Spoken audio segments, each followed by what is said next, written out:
আসরের 4 রাকাত সুন্নতের অনেক দাম। মায়ের নবী বলেন, যে লোক আসরের 4 রাকাত সুন্নত নামাজ পড়ে তার উপরে আল্লাহর রহমত বৃষ্টির মতো নাজিল হয়।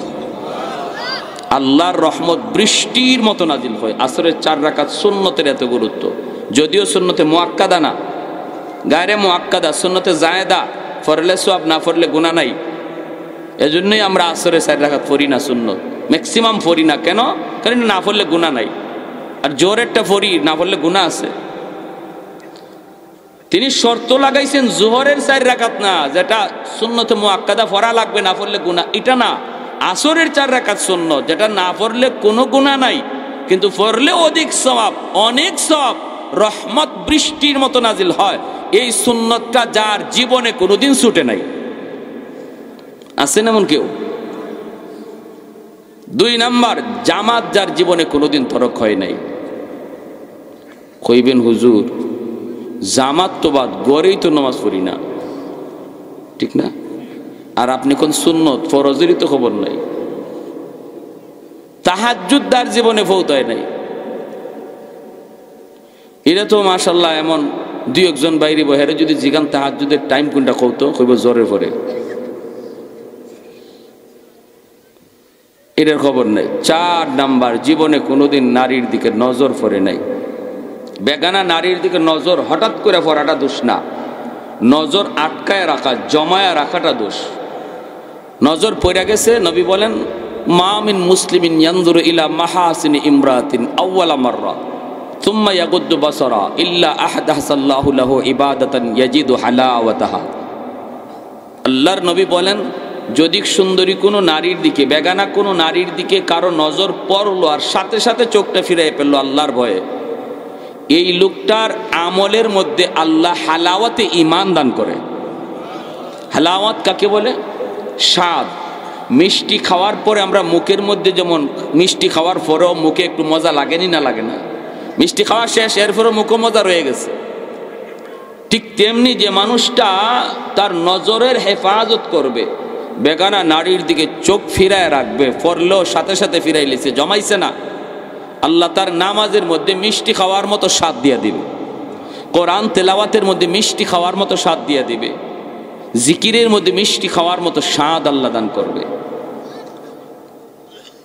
এই 3টা গুণ, এই 4টা গুণ, এই 4 গুণের কেউ থাকলে আমার জানাজা তারে ফরাইতে কইবা, আর যদি এমন লোক না থাকে তাহলে জানাজা সারাই আমারে দাফন দিয়ে দিও।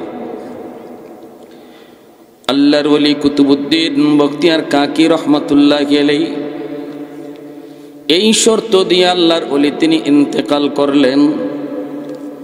লক্ষ লক্ষ মানুষের সমাগম, এত মানুষের ভিতরে জানাজা মাইকে এলান করা হলো, আসুনি এমন আল্লাহর কোনো বান্দা, এই 4টা গুণ তোমার ভিতরে আছে, একটু সামনে আসো, আইসে তুমি জানাজা পড়াও। কিন্তু কেউ সাহস করে উঠে না, উঠার তো কথাও না। কে এত বড় নেককার, এত বড় পরহেজগার, উঠবে কে? সাহস তো কারো নাই। বারবার বারবার এলান করা হয়, আল্লাহর ওলির সন্তানেরাও এলান করে, যদি এমন কেউ না থাকো তাহলে বাবাকে জানাজা ছাড়াই দাফন করা লাগবে।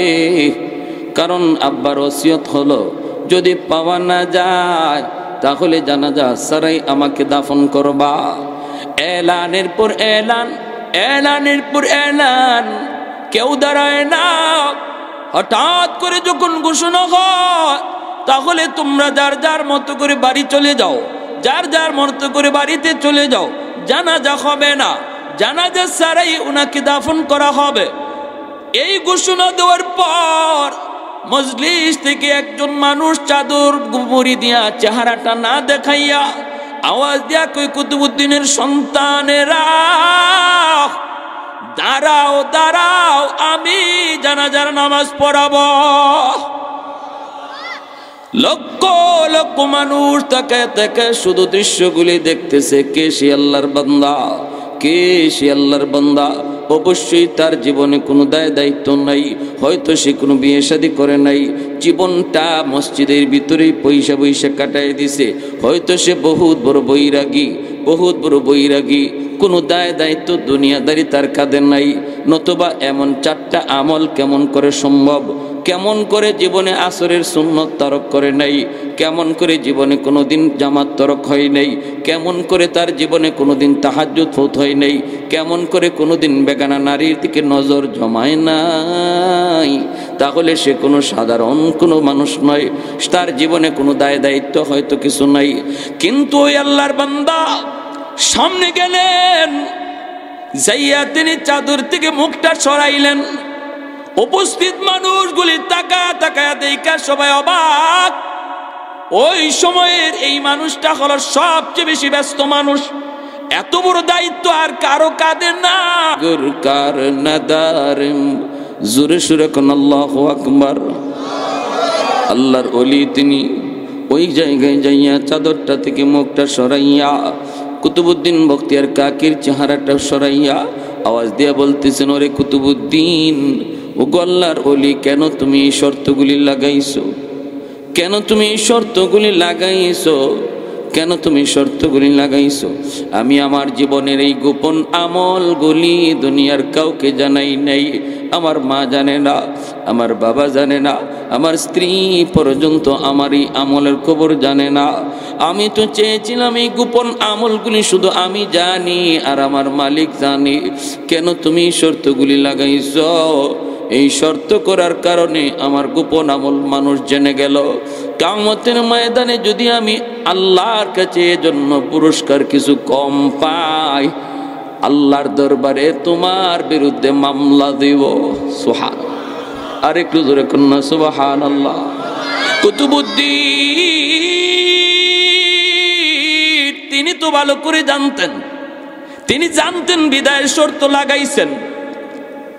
এজন্য বলতেছিলাম, রে যুবক, তুমি যদি বলো না না হুজুর দায়িত্ব পাইয়া এত আল্লাহ বিল্লাহ করা যায় না, চেয়ারম্যানের দায়িত্ব, মেম্বারের দায়িত্ব পাইয়া আল্লাহর ভয় নিয়ে চলা যায় না, তাহলে বলো দিল্লির সুলতান যদি পারলো তুমি কেন পারবা না? তাহলে বোঝা গেল পারা সম্ভব, তুমি পারো না, তোমার কপাল পুড়ছে, তোমার কপাল পুড়ছে। এজন্য দায়িত্ব পাওয়ার পর যেই মানুষটা দায়িত্ব আল্লাহর ভয়ে পালন করবে, ছোট হোক বড় হোক, মসজিদের দায়িত্ব হোক, মাদ্রাসার দায়িত্ব হোক, যে কোনো প্রতিষ্ঠানের দায়িত্ব হোক, সে দায়িত্ব ছোট হোক বড় হোক, যদি দায়িত্ব ঠিকমতো পালন করে আল্লাহর ভয়ে, কখনো আমানতে খেয়ানত করে না, আমানতে খেয়ানত করে না, রব্বুল আলামিন আল্লাহ পাক রব্বুল আলামিন তার উপরে খুশি হয়। কারণ মানুষ তার উপরে খুশি, আল্লাহ তার উপরে খুশি। যেরকম সুবহানাল্লাহ। 2 নাম্বার হলো ওই যুবক,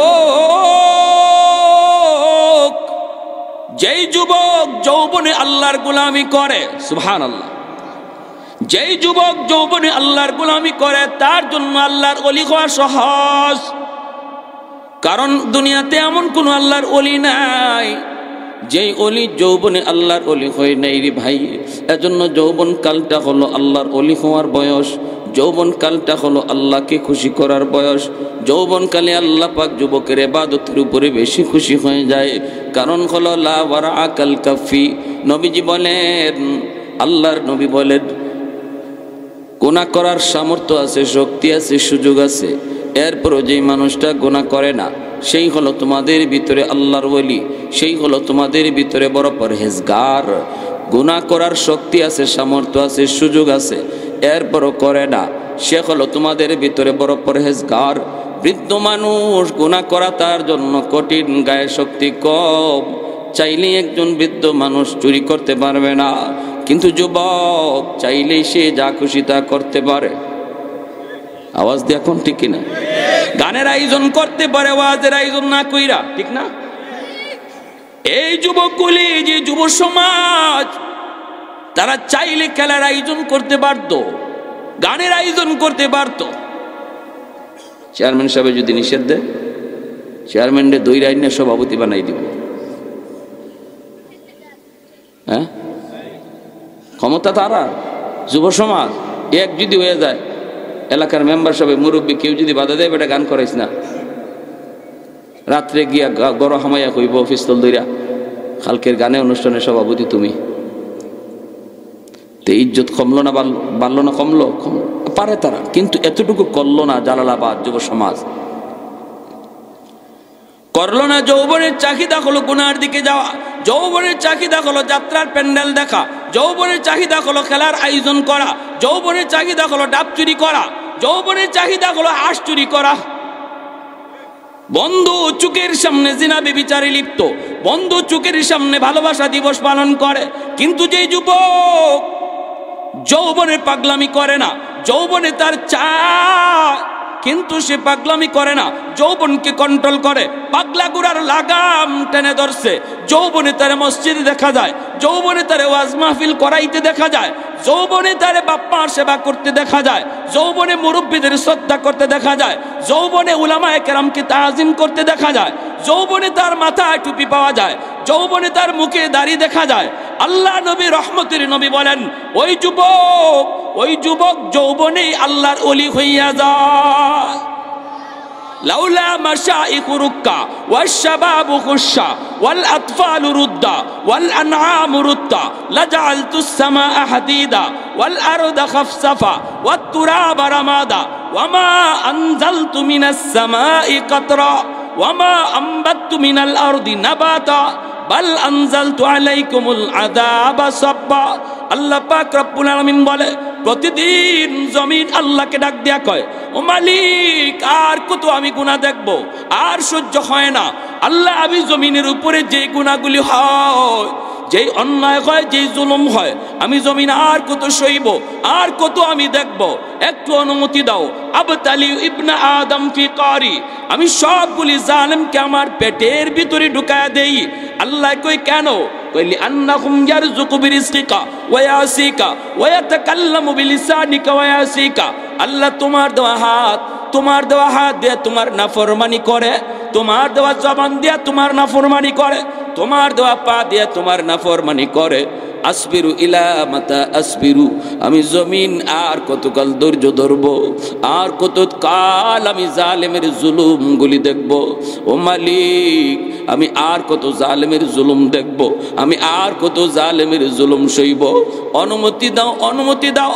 আল্লাহ কইরে, জমিন থাম থাম, এখনো জমিনের মধ্যে এমন কিছু বান্দা বান্দি আছে যারা আমি আল্লাহকে আল্লাহ কইয়া ডাক দেয়।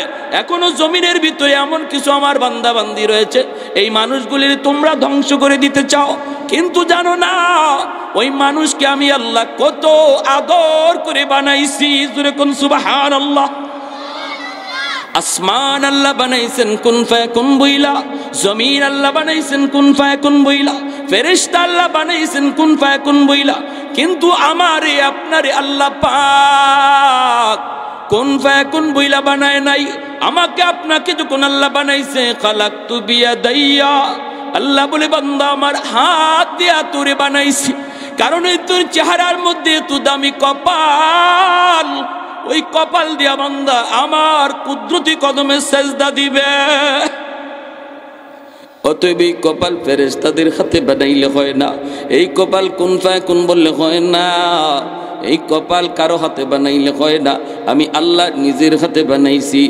এ জমিন শুন, ভালো করে শুন, যতদিন পর্যন্ত জমিনে চার দল মানুষ থাকবে, লাউলা মাশাইখু রুক্কা, যতদিন পর্যন্ত এই জমিনে এমন কিছু বৃদ্ধ বান্দা বান্দি থাকবে, চুল সাদা হয়ে গেছে, দাড়ি তার সাদা হয়ে গেছে, কোমর বাঁকা করতে পারে না, হাঁটুতে ব্যথা, কোমরে ব্যথা, এরপর আমি আল্লাহর কদমে কষ্ট করে সেজদা দেয়।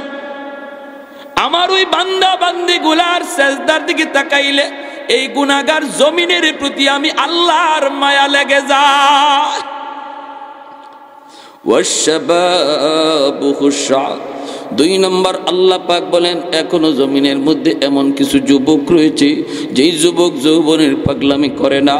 ওই যুবক চুরি ডাকাতিতে যায় না, না না, সে নারিকেল চুরি করে না, বন্ধু তারে ডাকি হারাম পথে যাওয়ার জন্য, এরপরও যায় না। যুবক তার যৌবনটারে আমি আল্লাহর জন্য অক্ফ করে দেয়, যৌবনে সে আমার কদমে সেজদা দেয়। আমি আল্লাহ যখন তার ক্ষুধাবীতি অন্তরে দেখি, এই জমিনের প্রতি আমার মায়া লেগে যায়। আল্লাহ পাক কয়ার পরে জানুনি, এই জমিনের মধ্যে কিছু গরু ছাগল হাঁস মুরগি রয়েছে, ওদের কোনো দোষ নাই, ওদের কোনো দোষ নাই। ওই জালেমগুলির কারণে যদি আমি জমিনে গজব দেই, হাঁস মুরগি গরু ছাগলগুলি গজবের শিকার হয়ে যায়, অথচ ওদের কোনো অন্যায় নাই, এদের উপরে কোনো আমার বিধিবিধান নাই, এদের উপরে কোনো শরীয়তের বিধান নাই, নামাজ রোজা হজ যাকাত নাই। ওই হাঁস মুরগিগুলি যখন গজবের শিকার হয়ে চেউ চেউ করে কান্না করে, তখন এই জমিনের প্রতি আমি আল্লাহর মায়া লেগে যায়। 4 নম্বরে আল্লাহ বলেন ওয়াল আতফালু রুদ্দা, এই জমিনের ভিতরে প্রতিটা ঘরে ঘরে কিছু শিশু বাচ্চা আছে, ওই বাচ্চাগুলির কোনো অন্যায় নেই, কোনো অপরাধ নাই, এই বাচ্চাগুলির উপরে শরীয়তের কোনো বিধান এখনো চালু হয় নাই, তার উপরে নামাজ নাই, রোজা নাই, তার বাবা তার মা জালেম, বাবার গুনার কারণে জমিনে গজব আসতে চায়, কিন্তু এই গজবের শিকার তো বাচ্চাটা হয়ে যায়। ওই বাচ্চাটা যখন কান্না করে আমি আল্লাহর তখন জমিনের প্রতি মায়া লেগে যায়। অতএব না এখনো জমিনে বুড়া কিছু বৃদ্ধ বৃদ্ধা আছে রে, তারা বৃদ্ধ বয়স আমি আল্লাহকে ডাকে। এখনো জমিনে কিছু যুবক আছে, যৌবনে তারা গুনার আয়োজন করে না, কোরআনের মাহফিলের আয়োজন করে। যদি এই 4 শ্রেণী জমিনে না থাকতো, লাজাআলতুস সামাআ হাদিদা, আসমানকে আমি আল্লাহ লোহা বানায় দিতাম, ওয়াল আরদা খাফসাফা ওয়াত তুরাবা রামাদা, জমিনকে আমি আল্লাহ তামা বানায় দিতাম। যদি এখনো ওই যুবকগুলি জমিনে না থাকতো, এখনো যদি জমিনের মধ্যে ওই বৃদ্ধ বান্দা বান্দিগুলি না থাকতো, তাহলে আমি আল্লাহ কি করতাম জানোনি? ওই জমিনটারে আমি তামা বানায় দিতাম, আসমানটারে আমি আল্লাহ লোহা বানায় দিতাম। ওয়ামা আনজালতু মিনাস সামাই কাতরা, 1 ফোঁটা রহমতের বৃষ্টি আমি জমিনে নাজিল হতে দিতাম না। ওয়ামা আম্বাতু মিনাল আরদি নাবাতা, একটা শস্যের দানাও আমি জমিন থেকে উৎপন্ন হতে দিতাম না। বাল আনজালতু আলাইকুমুল আযাবা সাব্বা সাব্বা, বরং পর জমিনে শুধু গজব আর গজব নাজিল হইতো, গজব আর গজব নাজিল হইতো। বাংলার মুসলমান এখনো উলামায়ে কেরামকে তাজিম করে, এখনো মাদ্রাসাকে কদর করে, এখনো ওয়াজ মাহফিলের আয়োজন করে, এখনো লক্ষ লক্ষ কোরআনের হাফেজ ফজরের আগেই কোরআন তেলাওয়াতে মগ্ন থাকে। তুরস্কে 7.9 মাত্রার ভূমিকম্পে গোটা তুরস্ক ধ্বংসস্তূপে পরিণত হয়ে গেল। সিরিয়াতে এখনো মানুষ খুঁজে বের করে। এরে যুবক, একটু দিলটা নরম করে কথাগুলি শোনো। জানুনি চোখের সামনেই তো তুরস্কের হালত দেখতেছ, সিরিয়ার হালত তুমি দেখতেছ, অথচ বাংলাদেশে এই মাত্রার ভূমিকম্প কয়েক বছর আগে ফজরের আগে হয়েছে। ওই একই মাত্রা ভূমিকম্প তুরস্কে হলো, ধ্বংসস্তূপ হয়ে গেল, ধ্বংসস্তূপ, লক্ষ লক্ষ মানুষ আহত নিহত হলো। বাংলাদেশে কেন এতটা ক্ষতি হয় নাই? একটাই কারণ বাংলার তখন আমি আর তুমি ঘুমাইছিলাম, কিন্তু টেকনাফ থেকে তেতুলিয়া পর্যন্ত লক্ষ লক্ষ মাদ্রাসার লক্ষ লক্ষ কোরআনের হাফেজ তারা কোরআন তেলাওয়াতে মগ্ন ছিল। আমি আর তুমি যখন ঘুমে, তখন মাদ্রাসার ছাত্ররা কোরআন পড়ে। শীতের জন্য কষ্ট করে ফজরের নামাজ পড়তে উঠতে পারি না, আর মাদ্রাসার ছোট ছোট তালেবে এলেম হিফজের ছাত্ররা তখন অজু কইরা ঠান্ডা পানিতে আমার মাওলার কালাম নিয়ে কোরআন তেলাওয়াতে বসে যায়। এই আওয়াজটা আল্লাহ পাক রব্বুল আলামিন শুনেনি না শুনে না? এই দৃশ্য আল্লাহ দেখেনি না দেখে না? শুধু এজন্য আল্লাহ পাক রব্বুল আলামিন বাংলার জমিনকে আল্লাহ পাক হেফাজত করেছে। এর যুবক, এজন্য বলতেছি একটু মনোযোগ দিয়ে কথাগুলি শোনো। যৌবন কালটা হলো আল্লাহর ওলি হওয়ার বয়স। যৌবন কালটাতে তুমি নিজের গুনাহ থেকে যত বাঁচাইবা তত আল্লাহর ওলি হয়ে যাইবা। এ যুবক, আজ যৌবন কালটারে তুমি গুরুত্ব দিচ্ছ না, মনে করতেছো বৃদ্ধ বয়সে নামাজ ধরবো, আর একটু বয়স হোক তারপরে রোজাগুলি রাখবো। আসতেছে সামনে রমজান মাস, এই যে রজব চলতেছে, তারপরে শাবান, তারপরে রমজান। এ যুবক, এখনো হয়তো তুমি রোজা রাখার পাক্কা ইরাদা করো নাই, কিন্তু তুমি কি জানো না, আজ এমন একটা যুগ চলতেছে যেই যুগে মানুষের গড় আয়ু 60-70 বছর পায় না, চরম 40-50-এর ভিতরে মানুষ চলে যাইতেছে। এক সময় বাজারে গেলে পরে সাদা দাড়ি সাদা চুল অনেক মানুষ, মুরব্বী মানুষ বাজারে দেখা যাইতো, রাস্তাঘাটে মুরব্বী দেখা যাইতো। আস্তে আস্তে মুরব্বী শূন্য হয়ে যাচ্ছে, মানুষ মুরব্বী হওয়ার বয়স পায় না। যৌবনেই কবরে চলে যেতে হয়। যৌবনকালে চোখের সামনে তাকায় দেখো, খেলার সাথে কবরে চলে গেল, লেখাপড়ার সাথে তোমার কবরে চলে গেল। একটু তাকায় দেখো না, আজ কাল, আজ নয় কাল তোমার কানে মৃত্যু সংবাদ। বন্ধু স্ট্রোক করে মারা গেল, অ্যাক্সিডেন্ট করে মারা গেল। অতএব তুমি যদি এখনো মনে করো যে আমার সময় আছে, বয়স আছে, আমি ধরবো, সেই সময় তোমার জীবনে নাও তুমি পাইতে পারো। এমন কত যুবক আশা করেছে কিন্তু আশার পূরণ হয় নাই। অতএব এই মুহূর্তে কাটে দিলে যদি তওবা করে নাও, মালিক আর জীবনে নামাজ ছাড়বো না, আর জীবনে গুনাহ করবো না, পাক্কা ইরাদা করলাম আর রমজানের রোজা ছাড়বো না। আল্লাহ পিছনে সবগুলা মাফ করে মুহূর্তের ভিতরে নামটা ওলির খাতায় উঠে দিবে। জুন্নুন মিসরি রহমতুল্লাহি আলাইহি বহুত বড় আল্লাহর ওলি, নদীর কিনারে দাঁড়ায় আছেন। ইনি মাছ মারতেন, জুন্নুন মিসরি রহমতুল্লাহি আলাইহি। হঠাৎ দেখেন একটা বিচ্ছু নদীর পাড়ে দাঁড়ায় রয়েছে। এখন তিনি চিন্তায় পড়ছেন, বিচ্ছুটা নদীর পাড়ে দাঁড়ানো, আর একটা কচ্ছপ পানির নিচ থেকে উপরে উইটা বাসতে বাসতে বিচ্ছুটার কাছে আসছে, আর বিচ্ছুটা লাফ দিয়া কচ্ছপের পিঠে বসছে, আর কচ্ছপটা খেয়া হইয়া বিচ্ছুটারে নদীর ইপার থেকে ওই পার করে দিছে। সুবহানাল্লাহ, জোরে কম। এটা আল্লাহ পারেনি না পারে না? শাহজালাল মুজররদি ইয়ামুনি কেমনে পার হইছেন? সুরমা নদী যায় নামাজে বৈশা, ঠিক না?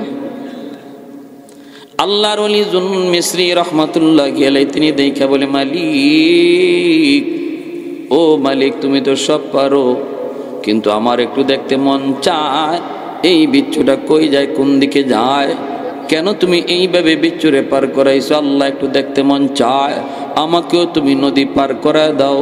আল্লাহ পাক তার ওলির অন্তরের ভিতরে ইলহাম করলেন, গোলাম জায়নামাজ, হাতের জায়নামাজ পানির উপরে বিছাও, জায়নামাজে বসে যাও, আমি আল্লাহ নদী পার করায় দিব। জুন্নুন মিসরি তিনি জায়নামাজে বৈশা নদী পার হয়ে গেলেন। ওলিদের কারামত, কারামতুল আউলিয়া ই হাক্কুন, ওলিদের কারামত বেশক সঠিক, কোনো সন্দেহ আছে? আছে আছে কিছু বাংলাদেশের বাইরে কিছু আল্ট্রা মডার্ন এই ধরনের কোনো ওয়াজ মাহফিল কথা বললি কয় গাঞ্জাগুরি কথা কয়, নাউজুবিল্লাহ, জোরে কই পাইছে? কোরআনও নাই, হাদিসও নাই, কই পাইছে? এগুলা কি সম্ভব? আরে আহমকের আহমক, তুই তো নিজেই বুঝোস না। এগুলা তো ওলির নিজের ক্ষমতা না, আল্লাহ করায়। আল্লাহ যদি করায় তাহলে সব অসম্ভব সম্ভব হয়ে যায়। আল্লাহর কাছে কোনো জিনিসই অসম্ভব নাই।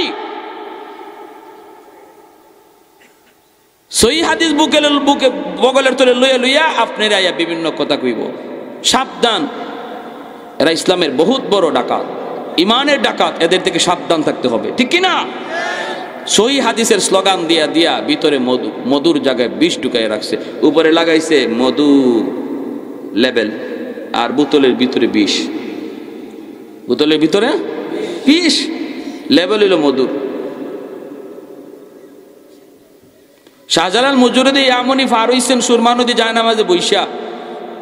এটা গাঞ্জাখুরি কথা, এটা মিথ্যা কথা। গৌরগোবিন্দ সব নৌকা সরাই দিছে না? যেমন ইতিহাসে আছে তেমন একদম সনদ, সহি সনদে বর্ণিত আছে। যিনি দেখছেন উনি কার থেকে শুনছেন, উনি কার থেকে শুনছেন, উনি কার থেকে শুনছেন, বিশ্বস্ত লোকের কাছ থেকেও একদম যে লোক নিজের চোখে দেখছেন তার পর্যন্ত রওয়ায়াত সহি। সুলাইমান আলাইহিস ইসলামের সিংহাসনটা লই আইলো একজনে, কেমনে মাটি নিচ দিয়া। বিলকিস রানী আইবার আগে আগে সুলাইমান আলাইহিস ইসলাম কয়, তার সিংহাসন আমার কাছে আনতে পারবা কে? ইফরিতে কয়, আমি চোখ বন্ধ করবেন আপনি আর লই আইমো। সুলাইমান আলাইহিস ইসলামকে আরো তাড়াতাড়ি কেডা পারবা? এমনি মানুষ নামের একজন ওনার দরবারে থাকতো, যিনি ইসমে আজম জানতো। মানুষ মানুষ জিন্না, ইনি কয় আমি আরো তাড়াতাড়ি পারবো। বলে কেমনে? কয় আপনি খালি চোখটা মুছবেন আর চোখ খুলবেন, এর ভিতরেই দেখবেন সিংহাসন হাজির। আর ইফরিতে কইছিল বিলকিস রানী আইবার আগে আগে আমি সিংহাসন হাজির করব। উনি কয় না আরো তাড়াতাড়ি। তখন কয় ঠিক আছে, চোখ খুলবেন আর আনবো। মাটির নিচ দিয়া সিংহাসন লই আইছেন বিলকিস রানী আইবার আগে। এটা তো কোরআনের আয়াত, সূরা নামল পড়েন। যদি এই ধরনের অসম্ভব, যেটা যুক্তিতে ধরে না, ব্রেইনে ধরে না, এমন কিছু শুনাইলেই যদি আপনি কোন গাঞ্জাখুরি কথা, তাহলে আল্লাহর এই কথাটারে কি কইবেন? কোরআনের এই আয়াতের এই জায়গায় আপনি কি কইবেন? আপনার যুক্তি এখানে কই গেল? আপনার বিবেক এখানে কি বলবে? এটা কিভাবে সম্ভব? কয় এমনিই সম্ভব। কেমনে? কয় আল্লাহ করাইলে সম্ভব। ঠিক কিনা? কারামাতুল আউলিয়া হাক্কুন, আহলে সুন্নাহ ওয়াল জামাতের আকীদা। জুন্নুন মিসরি রহমাতুল্লাহি আলাইহি উনি কয় ঠিক আছে, উনি পার হয়ে গেছে, পার হইয়া ওই বিচ্ছুটার পিছনে পিছনে দৌড়াইতেছে, বিচ্ছুটা কই যায় দেখার জন্য। হঠাৎ করে আল্লাহর ওলি তাকায় দেখে হাওরের মাঝখানে একটা গাছ দেখা যায়। ওই গাছের নিচে একটা রাখাল উট রাখাল, দুম্বা রাখাল, একটা যুবক। এ যুবক, তোমাকে বলছি, তোমাকে তোমার মতো একজন যুবক গাছের নিচে ঘুমাইতেছে, আর ওই দিকেই বিচ্ছুটা দৌড়াইতেছে। কাছাকাছি ইনিও পিছনে পিছনে হাজির। যায় দেখেন বিচ্ছুটা ওনার কাছে গেল, যুবকের কাছে গেল, আর যুবকের মাথার পাশে বিষাক্ত একটা সাপ ফনা ধরে আছে, যে কোনো মুহূর্তে দংশন করবি, ওই যুবককে কামড় দিবে, মেরে ফেলবি। বিচ্ছুটা যাইয়েই দেরি করলো না, লাফ দিয়া সাপের মাথার মধ্যে বসলো, বৈশাই সাপটারে কামড় দিল। বিষাক্ত সাপ মুহূর্তের ভিতরেই বিচ্ছুর কামড়ে সাপ মারা গেল। যেই সাপ আসছিল যুবককে মারার জন্য, ওই সাপরে আল্লাহ পাক বিচ্ছু দিয়া মারায় দিল। এইবার জুন্নুন মিসরি যুবকরে ঘুম থেকে উঠাইলেন, উঠে বলতেছেন, রে যুবক, বলো না জীবনে কি নেকামল করেছো, বলো না কি নেকামল তুমি করেছো, যার কারণে আল্লাহ পাক তার কুদরতে বিচ্ছুরে নদীর ওই পার থেকে পাঠাইয়া তোমাকে আল্লাহ বাঁচাইছে। সুবহানাল্লাহ। কোন আলা ইন্না আউলিয়া আল্লাহ লা খাউফুন আলাইহিম ওয়ালা হুম ইয়াহজানুন।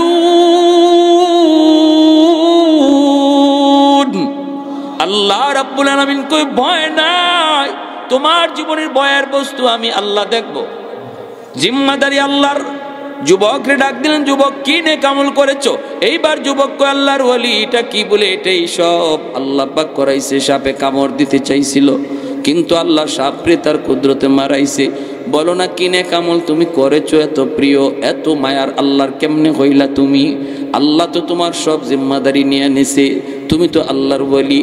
যুবক চোখের পানি সাইরা কান্দে আর কয়, আল্লাহর ওলি, আমি জানি না আমি আল্লাহর ওলি কিনা, তবে আমি যেখানেই থাকি না কেন কোনো অবস্থাতেই নামাজ সারি না। রাখালি করি আমি, রাখালি। নামাজে রক্ত খায়া গেছে, জঙ্গলের ভিতরে নামাজে দাঁড়ায় যায়। হাওরে থাকলে হাওরে নামাজে দাঁড়ায়। আর যখনই আমি ঘর থেকে বের হয়েছি, তখনই আল্লাহর নাম লইয়া ঘর থেকে বের হয়েছি। বিসমিল্লাহি তাওয়াক্কালতু আলাল্লাহ, লা হাওলা ওয়ালা কুওয়াতা ইল্লা বিল্লাহিল আলিয়্যিল আযীম। ঘুমানোর আগে বলেছি, মালিক আমি একটু ঘুমাবো, কিন্তু কোন ভরসায় ঘুমাই? এখানে কেউ নাই, আপন বলতে কেউ নাই। আমার যদি কোনো ক্ষতি হয়ে যায়, আল্লাহ বাঁচাইব কে? তুমি তো শুধু বাঁচানোর মালিক। আল্লাহ তুমি আমাকে একটু বাঁচাইও, আল্লাহ বিপদ থেকে উদ্ধার কইরো। আমি ক্লান্ত, আমি একটু ঘুমাবো। এই বইলে আমি ঘুমাইছি, আর আল্লাহ পাক রব্বুল আলামিন তার কুদরতে আমাকে বাঁচাইছে। অতএব বলুন ভাইরা বন্ধুরা, তাওয়াক্কুল করব কার উপর? আর একটু জোরে কোন, কার উপর? আল্লাহর উপর। আমার ভাইরা, জন্য লম্বা কথা নয়, যে কথা বলতেছিলাম, আমি যদি আমার এই দুইটা গুণ, একটা গুণ আল্লাহ আমাকে দয়া করে দিয়ে দিছেন, 50 নাম্বার আমরা পাইয়া গেছি ওলি হওয়ার, আর 50 কামাই করতাম। এটা হইল আল্লাহর ভয়। আসতেছে রমজান মাস, রজব মাস চলে, মায়ার নবী দোয়া করছেন, আল্লাহুম্মা বারিক লানা, সবাই পড়েন, আল্লাহুম্মা বারিক লানা ফি রাজাবা ওয়া শাবান ওয়া বাল্লিগনা রমাদান। আল্লাহ রজব শাবানে বরকত দাও, আল্লাহ রমজান পর্যন্ত হায়াত বাড়াও। আগামী রমজান মাসে আল্লাহ যেন আমাদের হায়াত বাড়ায়, আর রমজান মাসে পুরা 30টা রোজার হক সহকারে রাখবার কার কার নিয়ত পাক্কা ইরাদা আছে? একটু হাত উঠে আল্লাহকে দেখান। আল্লাহ তুমি আমাদের প্রতিটা হাতকে কবুল করো, রমজান পর্যন্ত হায়াত আমাদের বাড়ায় দাও। আল্লাহ সুস্থতার সাথে রোজার হক সহকারে আদায় করার তৌফিক দাও। সবাই বলে আমিন। ওয়া আখির দাওয়ানা আনিল হামদুলিল্লাহি রাব্বিল আলামিন।